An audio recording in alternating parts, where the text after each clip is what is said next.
हरे कृष्णा।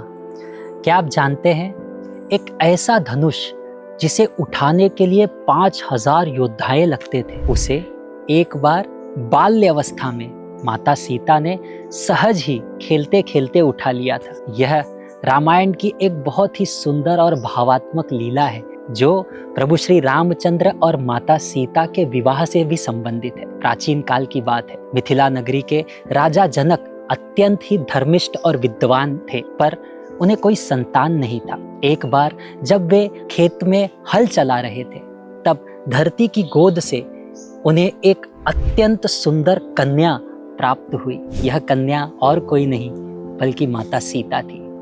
राजा जनक ने बड़े प्रेम पूर्वक उन्हें स्वीकार किया और उनका पालन पोषण किया। बाल्यावस्था से ही माता सीता अलौकिक गुणों से संपन्न थी।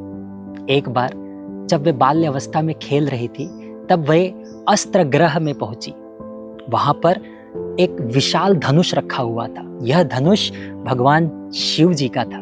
खेलते खेलते माता सीता ने वह धनुष को बड़े सहज रूप से उठा लिया। राजा जनक ने यह दृश्य देखा, तब वे अत्यंत आश्चर्यचकित हो गए कि ये धनुष जिसे उठाने के लिए 5000 योद्धा लगते हैं, यह एक बालिका उठा रही है। यह देखकर राजा जनक ने एक निर्णय लिया कि मैं अपनी पुत्री का विवाह उसी पुरुष से करूंगा जो यह धनुष उठा पाएगा और उसे प्रत्यंचा चढ़ा पाएगा, क्योंकि ये धनुष को बड़े बड़े योद्धा भी नहीं हिला पाते थे। समय बीता, माता सीता का विवाह का समय आ गया। राजा जनक ने एक भव्य स्वयंवर का आयोजन किया। पूरे देश से, अलग अलग क्षेत्रों से बहुत शक्तिशाली राजा एकत्रित हुए। सभी लोग आकर माता सीता को प्राप्त करने के लिए वह धनुष हिलाने का भीषण प्रयास किए।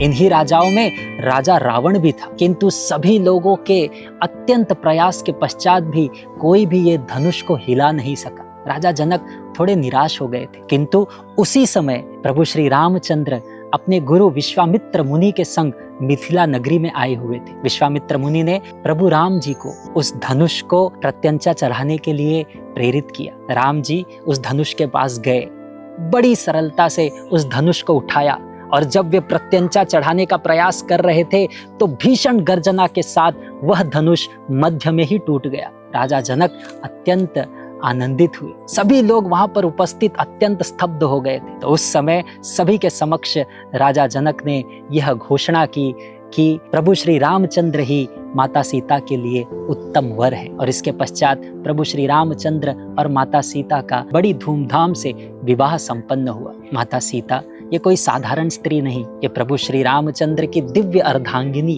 और लक्ष्मी स्वरूपा है। श्रीमद् भागवत के 9वें स्कंद के 10वें अध्याय के 55वें श्लोक में वर्णन आता है। प्रेम्णानुवृत्तया शीलेन प्रश्रया वनता सती भिया हिया च भावज्ञा भर्तु सीता हरन मनः। तो यहाँ पे वर्णन आता है कि माता सीता अपने प्रेम से, सेवा से, पति परायणता से प्रभु श्री रामचंद्र के मन को हर लेती थी। हमें माता सीता के चरणों का आश्रय लेना चाहिए। उनसे हमें भक्ति और समर्पण के लिए प्रार्थना करना चाहिए। स्त्रियां पतिव्रता के लिए प्रार्थना कर सकती है। माता सीता आदर्श भक्ति, आदर्श पतिव्रता और संपूर्ण नारीत्व की मूर्ति है। हरे कृष्णा।